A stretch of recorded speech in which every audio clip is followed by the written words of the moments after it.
On a un moment partagé et ce moment-là, il est figé dans le temps.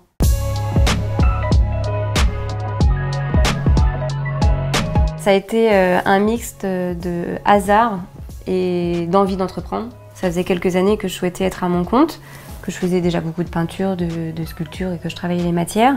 Et un jour, je suis tombée par hasard sur une publication Facebook avec des empreintes de bébés en 3D. Et là, je me suis dit, mais comment c'est possible ?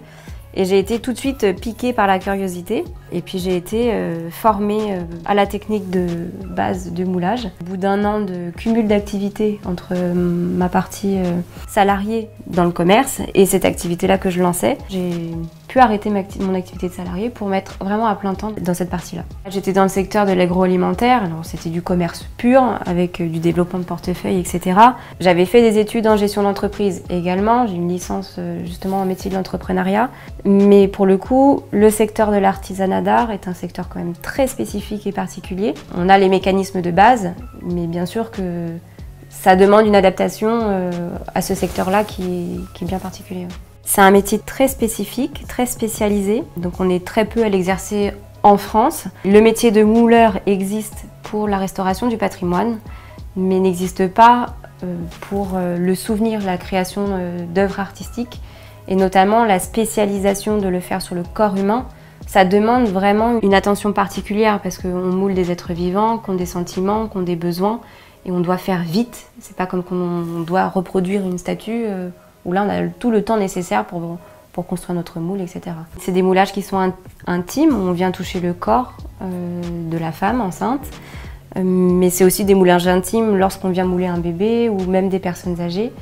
On a un moment partagé et ce moment-là, il est figé dans le temps. C'est comme pour les mariages. Quand j'interviens sur un mariage et qu'on fait les empreintes juste après l'échange des alliances, toute leur vie, quand ils vont passer devant leur buffet où il y a l'empreinte couple, ils vont se rappeler de ce moment-là. Et automatiquement, j'étais là, je participais à ça. Et je les suis dans la construction de leur famille et dans leurs souvenirs. Ils sont contents de me retrouver, même des années après. J'ai la chance de pouvoir faire ce que j'aime, d'avoir ce contact-là avec les familles.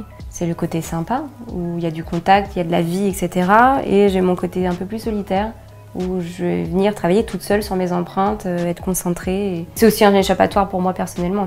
D'un point de vue technique, il faut savoir vraiment s'adapter et savoir faire beaucoup de choses. Il ne faut pas avoir peur en plus d'utiliser des machines de découpe, des machines à poncer, des scie sauteuses, etc. On est obligé de savoir un peu tout faire.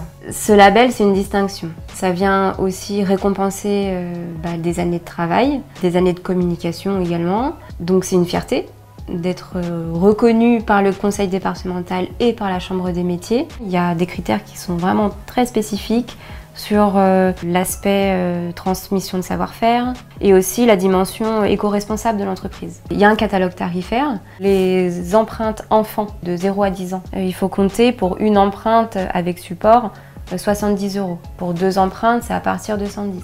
Pour les couples, on est à partir de 180. Les familles, dès lors qu'on est 3, c'est à partir de 250. J'ai été contactée par mail d'ailleurs, par la maison Jacques Mus, en grande expansion on va dire de notoriété en ce moment, pour réaliser le moulage d'une mannequin.